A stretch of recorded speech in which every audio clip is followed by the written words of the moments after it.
अरे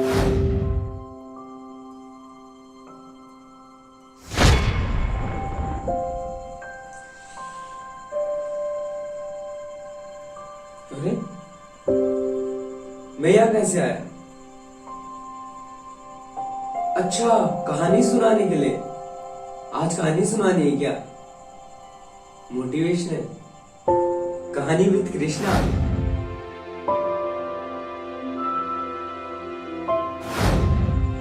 hello guys, स्वागत है आपका हमारे YouTube चैनल पे।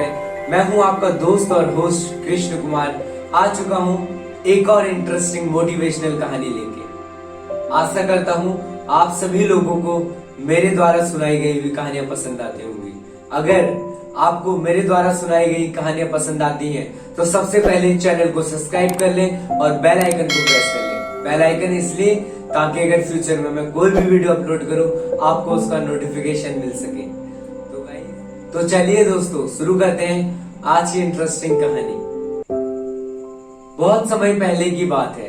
एक सरोवर में कई मेंढक रहा करते थे और उस सरोवर में एक लोहे का पुराना स्तंभ था जो कि किसी राजा द्वारा बनवाया गया था।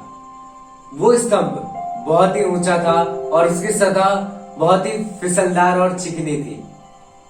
उस स्तंभ को देखकर कुछ मेंढकों के दिमाग में एक विचार आया, क्यों ना इस स्तंभ को लेकर हम कोई प्रतियोगिता करें। तो आखिरकार कुछ मेंढकों ने मिलकर एक प्रतियोगिता का आयोजन किया।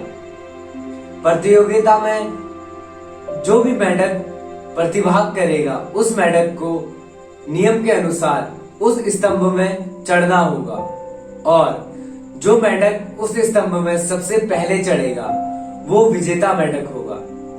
ये बात पूरी जगह फैल गई। हर मेंढकों के जबान में सिर्फ एक ही कंपटीशन था, एक ही प्रतियोगिता थी कि लोहे के स्तंभ में चढ़ने वाली प्रतियोगिता।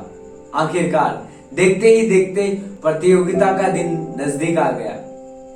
सारे मेंढक उस स्तंभ के पास एकत्रित हो गए और सारे ही मेंढक एक गोलाई में खड़े होकर उस स्तंभ को और कुछ जगह को चारों ओर से घेर लिया।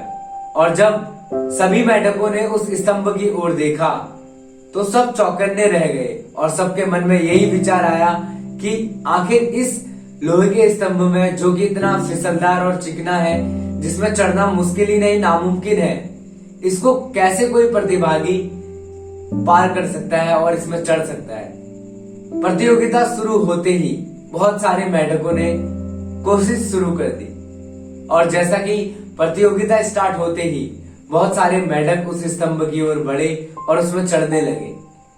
क्योंकि वो स्तंभ चिकना था, फिसलदार था, तो कई मेंढक बार बार फिसल के नीचे गिर जा रहे थे।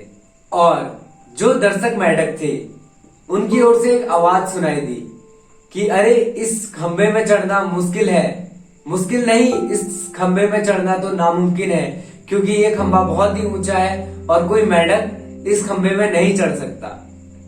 जब कुछ प्रतिभागी मेंढकों ने ये बात सुनी कि इस खंबे में चढ़ना असंभव है और कोई मेंढक इसमें नहीं चढ़ सकता, तो वो मन ही मन में उनका आत्मविश्वास गिर गया और उन्होंने वो प्रतियोगिता छोड़ दी। कोशिश करते ही करते बहुत सारे मेंढक धीरे धीरे हार मानते थे और जो दर्शक मेंढक थे वो चिल्ला रहे थे, नहीं, इस खंबे में चढ़ना मुश्किल ही नहीं, नामुमकिन है। किस्म किस्म के लोग बातें बना रहे थे। आखिरकार लास्ट में 2 या 4 मेंढक बचे थे जो कोशिश कर रहे थे। लगातार कोशिश करने के कारण सभी मेंढक बैठ गए और सबने हार मान ली और अंत में एक मेंढक बचा था जो कि लगातार कोशिश कर रहा था। पर दर्शक मेंढक सभी जो भी मेंढक आए हुए थे उस प्रतियोगिता को देखने के लिए, वो सब बोल रहे थे, अरे बेवकूफ मेंढक, तुम क्यों लगे हुए हो? इस खंबे में चढ़ना मुश्किल ही नहीं, नामुमकिन है। क्या तुम्हारे समझ में नहीं आता? सभी मेंढकों ने इस कंपटीशन को छोड़ दिया।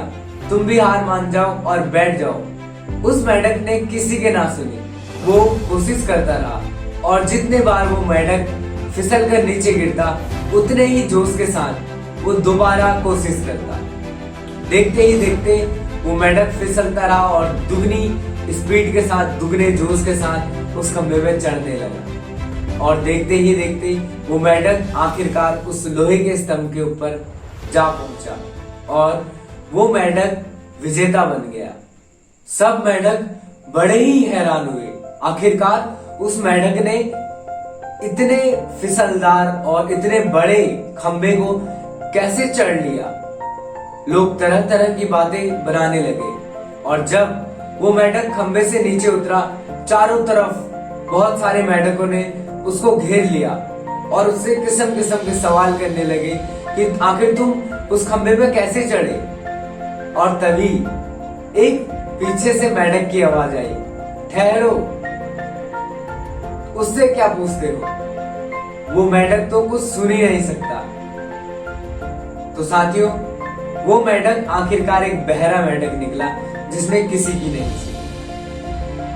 तो साथियों, ये थी आज की कहानी जो हमें बताती है कि हमें दूसरों की बातों में आकर अपना हौसला नहीं तोड़ना चाहिए और अपनी कोशिश नहीं छोड़नी चाहिए, क्योंकि लोग तो कुछ भी बोलते हैं। अपने आप पर अगर हमें आत्मविश्वास है तो हम बड़े से बड़ा काम आसानी से कर सकते हैं। वो मेंढक उस खंबे में चढ़ पाया क्योंकि वो सुन नहीं सकता था। अगर हाँ, वो मेंढक सुनने वाला होता तो शायद वो भी हार मानकर बैठ जाता और सच में उन मेंढकों के लिए उस लोहे के स्तंभ में चढ़ना मुश्किल ही नहीं, नामुमकिन होता। दोस्तों, ये थी आज की मोटिवेशनल कहानी। आशा करता हूँ आप सभी को मेरी कहानियां पसंद आती होंगी और अगर आप हमारे चैनल पर नए हैं, सबसे पहले सब्सक्राइब का बटन दबा लें और बेल आइकन को प्रेस कर लें और साथ ही लाइक, शेयर, कमेंट जरूर करें और हमें कमेंट में बताएं कि आपकी फेवरेट स्टोरी कौन सी है। मिलते हैं नेक्स्ट वीडियो में, तब तक के लिए घर पर रहिए, सुरक्षित रहिए।